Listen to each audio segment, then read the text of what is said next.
Tá bom, mas agora nós já voltamos. Estamos no segundo bloco, gente, nós estamos falando dos direitos dos animais, somente não sofrerem, né?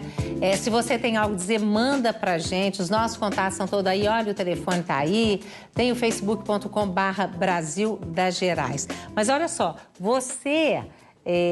como amante dos animais, né, e tá com eles, o seu trabalho e tudo mais, te incomoda o fato de você ainda comer carne? Que carne que você come? Todas. Todas. Incomoda sim, porque, como você comentou em relação ao termo abate humanitário, é bem interessante a palavra, né, abate humanitário, mas abate humano? Então, como é que eu posso designar uma palavra abate humanitário aos animais? O que tem, na verdade, é algumas técnicas um pouco melhoradas para minimizar um pouco o sofrimento, mas ele continua a existir. Então, todo aquele sofrimento que o animal passa ao ser embarcado, transportado, chegar ao local do abate e ser de fato abatido, né, quando eles entram para a linha de abate, você vê que os animais sentem. Então, existe uma melhora em termos da qualidade desse abate, que antigamente era feito basicamente, a gente brinca, né, que era no machado, e ainda alguns bichos não ficavam atordoados e não morriam rapidamente. Mas ainda existe, eu acho, um ambiente muito pesado, mesmo sendo veterinário, né, passando pela escola de veterinária, fui a vários frigoríficos, é um ambiente que eu não conseguiria trabalhar, porque é um ambiente muito pesado. É um ambiente de muito sofrimento. Pois é, gente, mas não tem... Eu vi o vídeo na internet, as galinhas, eu fiquei impressionada. Ainda tem uns que cortam o bico. É debicagem, a maioria. A debicagem é a regra. E tiram o bico porque elas ficam tão estressadas. Tira a ponta do bico para evitar o canibalismo. Uma porque elas ficam estressadas, fica aquilo ali tudo... Nossa, é uma coisa terrível. Agora, não existe, não sei se foi você, quem contou pra gente aí, que tem um abate das galinhas felizes, digamos assim. Eu mandei um vídeo é o seguinte, é uma criação, existem criações certificadas como produtos orgânicos. No Brasil tem já algumas fazendas, algumas criações, então essas galinhas felizes é uma criação, uma granja grande até, no interior de São Paulo, se eu não me engano. Então tem uns vídeos que mostram essa criação, que é uma criação totalmente diferente. As galinhas não ficam em gaiolas, são galinhas poedeiras, não ficam em gaiolas como a criação convencional. Elas ficam soltas, então elas têm os seus puleiros, elas têm banho de sol, elas ciscam, elas têm todo um ambiente que permite que elas manifestem um comportamento natural delas, que é tomar banho de sol, é banho de areia, é ciscar, e elas vão pro ninho, colocam seus ovos. Então, elas são chamadas de galinhas felizes e já é comprovado que os ovos são de melhor qualidade, tem mais vitamina, algumas vitaminas, né, em maior quantidade. E a gente consegue comprar isso no supermercado. Parece que a única carne que você come é essa carne de galinha. De galinha. Mas só que... tem o frango, né, de corte, e tem o frango de corte, tem a galinha poedeira. Então, tem o suíno criado em outro sistema, um sistema onde há uma certificação. Que suíno, eu vi lá as mamães, né, suínas, numas gaiolas, espremida, saindo gordura para tudo quanto é lado. Quer dizer, ali a impressão que você tem que não dá nem para mexer, Mas que eu acho interessante divulgar, porque as pessoas que ainda comem carne, existe uma opção no Brasil, ainda é bastante incipiente, mas existem criação de animais, tanto suínos quanto aves de corte, aves de frango, aves de postura, onde a criação ela está dentro de uma certificação que tem nacional e internacional, conferindo aquele produto, né, uma certificação de produto orgânico. Ou seja, vai para o abate, mas o animal sofre menos. Ele tem menos sofrimento na criação e mesmo o abate dele e o transporte é todo regulamentado de forma que na hora que eles vão para os caminhões, que vão no transporte para o abatedouro, eles têm melhores condições de transporte, até porque... Eu acho que o produtor, na verdade, talvez ele não goste do animal. O que ele vê também é aquela questão do produto melhor, né? O prejuízo da carne. Então, assim, é muito misturado isso. Eu acho que tem aqueles produtores que realmente se importam Você acha que já tem algum tipo de avanço? Eu acho que tem um avanço, porque eu vejo na academia que, como eu estava falando anteriormente, a gente nem se falava em bem-estar nem em sentimentos animais. Hoje já se discute isso em todas as esferas. Na graduação, na pós-graduação, tem muita pesquisa com bem-estar. Agora, Cristina, precisa de aumentar mais, porque você falou que meio quilo desse frango, R$37 meio quilo. Ou seja, R$74 o quilo. Esse que vem de São Paulo, de uma granja conhecida em São Paulo. Os ovos de galinhas felizes, digamos assim, dessas galinhas criadas soltas, que também é um ovo de melhor qualidade, e você sabe que o animal não está sofrendo, porque criação de galinhas para postura é uma bateria de gaiolas, é um ambiente terrível. Elas não podem abrir as asas, elas não conseguem abrir as asas, ficam 2, 3 em gaiolas mínimas. É realmente muito cruel. Então, assim, você quer comer ovo, você pode comprar um ovo, acho que é importante as pessoas saberem disso. Você tem no mercado ovos considerados orgânicos, com certificação, tem que procurar a certificação. A gente tem que olhar lá. E que certificação que é essa? São de selos orgânico? De orgânico. Quando ele é orgânico, a gente pode saber... Tem 2, 3 certificados. Aliás, a gente tem empresas credenciadas no Brasil que fazem a certificação de produtos orgânicos. Então, a gente procura o selo de orgânico, tem mais de um tipo de selo, mas é escrito orgânico, IBD... E lá no produto vem galinhas criadas soltas, que elas podem manifestar seus comportamentos naturais. Entendi. Elas têm ração, alimento orgânico também. Elas ficam doentes, elas são separadas e são tratadas. Então, assim, não há debicagem, não corta o bico. Gente, isso não precisa cortar o bico, porque elas não têm o canibalismo, elas não estão frango de corte, a mesma Agora, coisa. por que eu vi também lá no YouTube, né, umas imagens dos porcos, aí o porquinho, a hora que nasce, aí o cara arrancando o testículo dele, assim... E os dentes também. Pois mas arrancando assim, gente, eu fiquei, ai meu Deus... Fala dos nuggets, doutora, os pintinhos. De onde que vem os nuggets? Na verdade, essas nuggets... É pintinho macho, que é preparado vivo. Preparado vivo? Ele já olha a cloaquinha se é macho. Quer falar? Eu não tenho, assim, se quiser falar, porque você tem talvez mais conhecimento. Nugget é pintinho macho. Igual a baby beef, a carne de vitelo, uma carne tenra, saborosa e suculenta. De onde vem? Prato nobre, igual foie gras, né? Francês, que eu não pronuncio. Foie gras. Foie gras, né? É uma tortura sofisticada, né? Então, voltando para o vitelo, são filhotes. Quando eu me tornei vegetariana, em 4 meses eu enfiei de cabeça no veganismo, porque um amigo do gato negro falou: Adri, o vegetariano é mais cruel do que o carnívoro. Eu, como assim, Koji? Me explica melhor isso. Ele falou: o vegetariano tortura filhotes. Eu falei: como assim? Ele falou: quem bebe leite está privando o bezerro do leite que é dele. E aí a filósofa da UFMG, doutora Lilian, me falou que quando viu isso, o bezerro, quando nasce, ele toma o colostro, depois é retirado da mãe, e aí vai receber alimentação artificial para que o leite vá para a nossa espécie. O nugget é feito de filhote, de pintinho, por quê? Para as galinhas poedeiras, né? No caso de quem cria galinha poedeira visando o ovo, só interessa a fêmea. Quando nasce o macho, não tem interesse, então, ou é descartado em sacos plásticos, isso tudo está na internet, né? Hoje em dia só não muda. E a gente não colocou imagem, não, sinceramente, nós olhando, né? Nossa, mas as imagens são muito ruins, as pessoas entram. E a questão dos porcos, hein? Essa questão do abate dos porcos, do jeito que eles ficam ali engordando, porque aquelas gaiolas, isso já em países de primeiro mundo já não é proibido? Já tem. Olha, há um avançar, inclusive a nossa referência é a Europa e em termos de Brasil é o Sul, por quê? Né? A maior concentração de europeus está ali. Lá eles caminham a passos largos, né? É fonte para nós, né? Para provar que é possível. Por quê? Quando a gente vai falar no nosso meio social de trabalho dessas atrocidades, as pessoas não acreditam. Então eu preciso recorrer aos vídeos que são muito didáticos e mostrar. Isso tudo vem da Europa. Eu queria só concluir a questão do vitelo, que é macho também. O que é? No caso do gado de leite, né, fazendo um paralelo com a galinha poedeira, as fêmeas, né, a ave para os ovos e a vaca para gerar o leite, o macho, nesse contexto, não tem vez.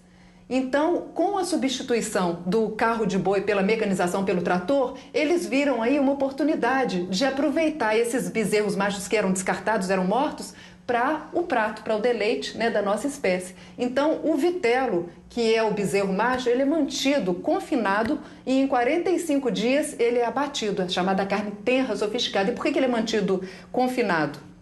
Para a carne não desenvolver musculatura. Né? Porque aí não fica dura, né? E falando de crueldade, a gente poderia falar também, gostaria de aproveitar, para falar do abate de cavalos. O Brasil é o segundo maior exportador. A Maria Paula Oliveira, que é uma fofa, minha prima, inclusive, ela mandou várias participações aqui pelo Facebook, ela falando dessa questão do abate dos cavalos. Podemos dar um destaque, por favor? O Brasil é o segundo maior exportador de carne de cavalo do planeta. Porque eu fui olhar isso, o Brasil está como nono.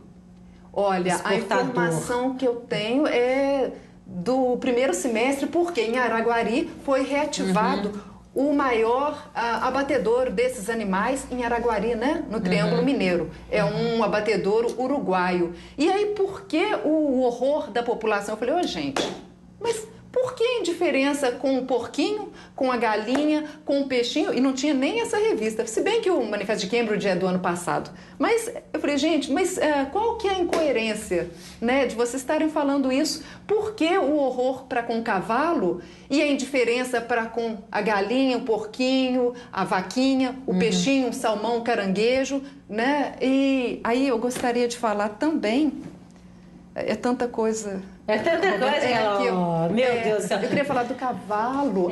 De onde vem? É isso que a gente precisa saber, a gente gostaria, né, que o Ministério Público nos ajudasse, nos informasse, porque foi noticiado, inclusive no Globo Rural, que o abatedouro de Araguari ia ser reinaugurado em junho, ou em agosto desse ano, em junho, para abater 1.000 cavalos por dia. Então a pergunta é essa: de onde vem tantos cavalos? De onde? Será de onde? De onde estão tirando 1.000 cavalos por dia para o abate, para exportação? Pois é, como é que... Imagino que de criatórios, nós não temos mais cavalos selvagens no Brasil, né? Isso pode ser investigação de vocês? Olha, o que a gente tem feito é estabelecer estratégias de atuação, inclusive em relação ao abate de animais. Essa discussão é muito interessante, porque nós temos, de um lado, as posições abolicionistas, como a Adriana trouxe bem aqui, e a posição daqueles que defendem a aplicação da legislação que já existe hoje, né? A semelhança daquilo que a gente via na época da escravidão, né? Em que havia uma luta por direitos humanos para a emancipação dos seres de cor, né? E todos os outros considerados inferiores. E a gente teve aí algumas legislações intercaladas, né? Então, nós tivemos primeiro ventre livre, tivemos sexagenário, vamos tendo leis que foram se antecipando até que finalmente houve a abolição completamente desestruturada e de uma forma muito inadequada do ponto de vista social e cultural, mas que efetivamente gerou uma libertação que vem se implantando ao longo do tempo.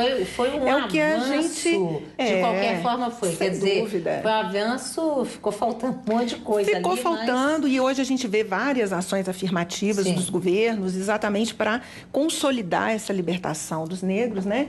E o que eu acho que é um movimento que vem acontecendo paralelamente no que se refere aos animais, né? Nós temos aí uma série de questões que precisam ser enfrentadas, como a questão de como esse abate é feito, né? Quais os costumes, quais as formas culturais que não são mais aceitáveis. Então, acho que isso que a Adriana colocou na questão do abate do cavalo, incomodar mais do que o abate do boi, do porco. Por quê? Porque nós temos uma cultura de consumo desses animais no Brasil, mas não temos, por outro lado, a cultura do consumo do cavalo. Então, será que é o caso de introduzir uma nova cultura, estimulando a criação desses abatedouros? É uma pergunta que precisa ser feita, né? Então, a gente sabe que todos esses hábitos culturais, nós estamos aí num limiar de mudanças, né? E eles precisam ser acompanhados, sim, inclusive pelas ações do Ministério Público, mesmo porque existem razões de saúde pública que nos preocupam em relação ao consumo da carne de cavalo, como aquela doença dos mormos, né? Que é um problema grave. Nós tivemos agora um surto, foi detectado, me parece que no Espírito Santo, recentemente, eu vi no noticiário esses dias. Então, houve também essa dúvida, esse surto lá na região de Araguari, que YouTube, parece que há uma notícia de que foi controlado, mas o Ministério Público já está observando isso e já está acompanhando, né, essa implantação. Por quê? Porque o Ministério Público trabalha dentro da legislação, né? Diferentemente das ONGs, da academia, que promove o avanço dessa legislação e a mudança de comportamentos, o Ministério Público tem que garantir, né, a produção, o cumprimento dessa legislação. Então, se o criador estiver dentro da legislação, nós vamos buscar a implementação das normas que já existem. Inclusive, que em relação à questão da debicagem, nós já temos regulamentação do Conselho Regional Nacional de Medicina Veterinária, o Conselho Federal, que já proíbe a prática da debicagem, como proíbe a prática do corte da orelha, do corte do rabo para fins estéticos. Dos cães, né? E são assuntos que precisam ser do conhecimento da população para que a população possa nos ajudar Com certeza. Da fiscalização. Porque isso caracteriza maus tratos. E outra coisa, nós temos, eu sei que vocês acham que precisa de mais, mas nós já temos, também acho que não deixou de ser um avanço, uma delegacia aqui de proteção dos animais. Até a gente conversou com o delegado, é curtinho por telefone. Eu acho que é legal porque é serviço, porque ele dá, inclusive, o telefone que as pessoas podem fazer denúncias anônimas, né? Olha só. A Delegacia de Crimes contra a Fauna atua apurando todas as infrações cometidas contra os animais, tanto os domésticos quanto os silvestres. As denúncias contra os animais, as principais são ter pássaro da fauna silvestre em cativeiro, pássaros como trinca-ferro, pretinho, sabiá, que são animais, por sua beleza ou pelo seu canto, atraem as pessoas a terem esse tipo de animal. E a questão do maus tratos. Temos aí a questão dos carroceiros, né? Excesso de carga para o trabalho de tração animal, ou até o excesso nos meios de correção, praticado geralmente contra gatos e cachorros. Nós recebemos denúncias anônimas através do 181 ou diretamente na delegacia, que funciona na rua Piratininga, número 105, no bairro Carlos Prates. Pois é, gente, vamos denunciar. Depois, no terceiro bloco, nós vamos falar porque vocês acham que precisa de mais e mais, né? Claro, inclusive, a questão da manifestação que vocês fizeram ontem, né, Adriana? Que vai ser a base de tudo, né? O Código Penal Brasileiro, e isso é um marco para a causa animal. Por quê? A legislação atual, infelizmente, apesar dela ser... Em princípio, deveria ser suficiente se houvesse, né, um poder público constituído, em sua maioria, realmente qualificado e com vontade de agir, né? E uma população também que exercesse a sua cidadania pelos animais. A Constituição Federal Brasileira, no artigo 225, e a Lei Federal de Crimes Ambientais, no artigo 32, seriam suficientes. Tem um decreto de Getúlio Vargas, de 34, que especifica, né, que tipifica vários maus tratos. Mas sabe, sinceramente... A gente precisa de leis mais rigorosas, então é um marco. O Código Penal Brasileiro, que é da época da ditadura militar, ele está em tramitação no Congresso Nacional e ele contempla mais de 1.000 crimes. Dentre esses mais de 1.000 crimes estão 5 artigos que visam o aumento das penas nos crimes contra os animais. E aí, gente, a gente conseguindo garantir esses artigos no Código Penal Brasileiro, tudo isso que a gente está falando aqui vai diminuir. Mas será que vai? Porque a gente sabe que a gente tem tanta lei nesse país. Sim. Eu não sei, hoje eu fico pensando assim, será que é ir para a cadeia que vai resolver? Eu acredito em educação, sabe? Educação humanitária. Educação de sensibilizar, de conscientizar. Você não falou nada nesse bloco, né? Não falou um pouquinho. Mas o direito penal pode ajudar nessa conscientização. Mas vamos falar desse terceiro bloco, eu tenho que fazer. Mas deixa eu continuar aqui com a Maria Paula Oliveira, que ela falou, Roberta, por favor. Olha, esse aqui, o Maria Paula vai dar outro programa que ela fala assim, fale da leishmaniose, o remédio milteforam, ainda não foi liberado no Brasil, é comprovadamente eficaz no tratamento da doença nos cães e é de uso veterinário. A gente sabe que na Europa eu vi que eles usam, mas aqui eles falam que não sei. É o único país que não permite o tratamento. A leishmaniose visceral canina existe em média em 80 países do mundo. Somente o Brasil não permite o tratamento. Porque teria que dar esse remédio de graça, né? Não. A população não dá usado, conta de comprar. Ou é importado, ou então é medicação humana. Mas que mal há nisso? E outra coisa, a antirrábica, eu gostaria que os senhores, né, que são técnicos, a antirrábica, ela está praticamente erradicada. E o poder público ainda despende recursos para poder financiar essa vacina. Depois, então, nós vamos Por que falar... ele não reverte para a leishmaniose, que está muito mais alarmante? Com certeza. A gente fala isso rapidamente no terceiro bloco, mas isso acho que vale até um programa, né, gente? Com certeza. Aí ela fala assim, a doença virou motivo para descarte crudelíssimo de milhares de cachorros. Aí, interessante isso que ela fala, que eu acho que é uma coisa que a gente precisa de abolir mesmo, que é a cultura de maus tratos aos animais é arraigada aqui. Aí as pessoas dizem, você me trata como um cachorro, você é um cachorro, você é uma cachorra, a gente vive como bicho, galinha, são tanto... Realmente, né? Aí você já vê aquela coisa, pejorativo. Depois ela diz o seguinte, falta de condições, auxílio a animais pobres, não existem hospitais veterinários públicos, São Paulo tem, aqui está havendo uma luta para a gente ter o primeiro hospital. Já está construindo o segundo, a aceitação foi tão grande, foi inaugurado uma parceria de ativistas, a ONG Nina Rosa, a Anclivepa, o vereador Roberto Trípoli, a união de forças para poder criar o primeiro Hospital Veterinário Público do Brasil, e aí com um receio muito grande, porque investimento de dinheiro público para os animais, num país em que a saúde humana está do jeito que está. Então, eles ousaram e a aceitação foi enorme, extremamente surpreendente, e já estão avançando para a segunda. E nós contamos com a Anclivepa de Minas Gerais, com os nossos deputados, vereadores, para fazer como São Paulo, porque Belo Horizonte também quer respeitar os seus animais. Com certeza, e não pode ser desculpa, porque nós, seres humanos, a gente tem que ter também atendimento, né? Os animais precisam, quer dizer, uma coisa não exclui a outra. Não exclui a outra, né? A vida que é e ela fala, né, de posse responsável. A guarda responsável, né? Fundamental, porque não adianta você levar um cachorrinho, é igual papagaio, né? Você vai pegar um papagaio, se eu pegar um papagaio hoje, novinho, gente, se eu pegasse, nem pode, né? Mas você consegue, né? O bicho vive 100 anos. Eu vou ver se eu viver, né, até lá mais 20, 30 anos, né? É a expectativa de vida. E aí com quem que fica esse animal, aí tem a tartaruga, né, também. Toda vez chega pra mim. Justamente cansei de trocar o aquário. E agora o que eu faço com esse bicho? Pode deixar que Adriano, um ex-namorado meu, pode deixar que eu já sei pra quem levar. 2 tartarugas tigres, né, que são norte-americanas, e aí as pessoas abandonam na natureza e traz o desequilíbrio. A pessoa já mudou o aquário 6 vezes, e aí o amor que ela tinha do bibelô, do enfeitezinho, virou um fardo para ela. Deus me livre. É o descarte da vida. E ela fala da castração. Que controle tem que ser feita, populacional, né, ético. E olha, ético. É ético, sim, mas, por exemplo, serviço que a prefeitura faz para isso, para castração, é legal, não é? Sim, posso falar então? Pode, rapidinho, porque eu levei 2 gatos que eu tinha na época, uma ainda está comigo, eu levei para castrar, adorei o serviço e é 0 bolinha, você não paga nada. Sim. Então vamos lá, isso daí é uma conquista curtinho. nossa também, a Delegacia de Proteção Animal também é conquista nossa, 56 mil assinaturas. Isso daí até 2005, o poder público, como forma de controle populacional de cachorros e gatos, através das carrocinhas capturava esses animais das formas mais cruéis e desrespeitosas e os matava em câmaras de gás.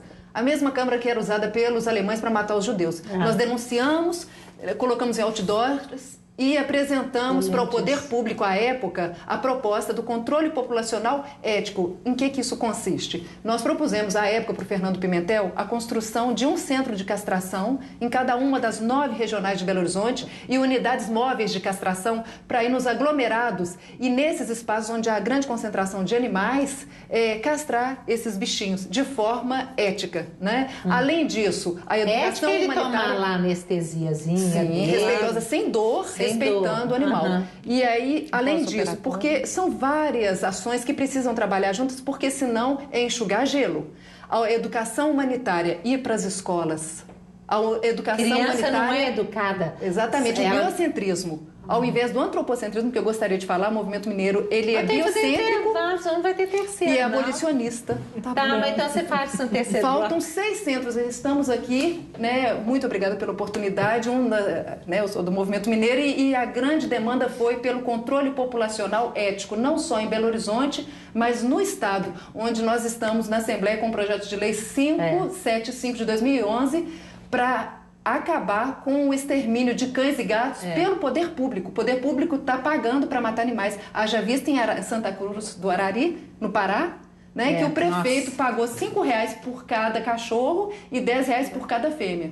Né, incitou a população à violência e a matar esses animais. Gente, intervalo, daqui a pouquinho a gente volta. Quando já tá aí, tá? Tchau.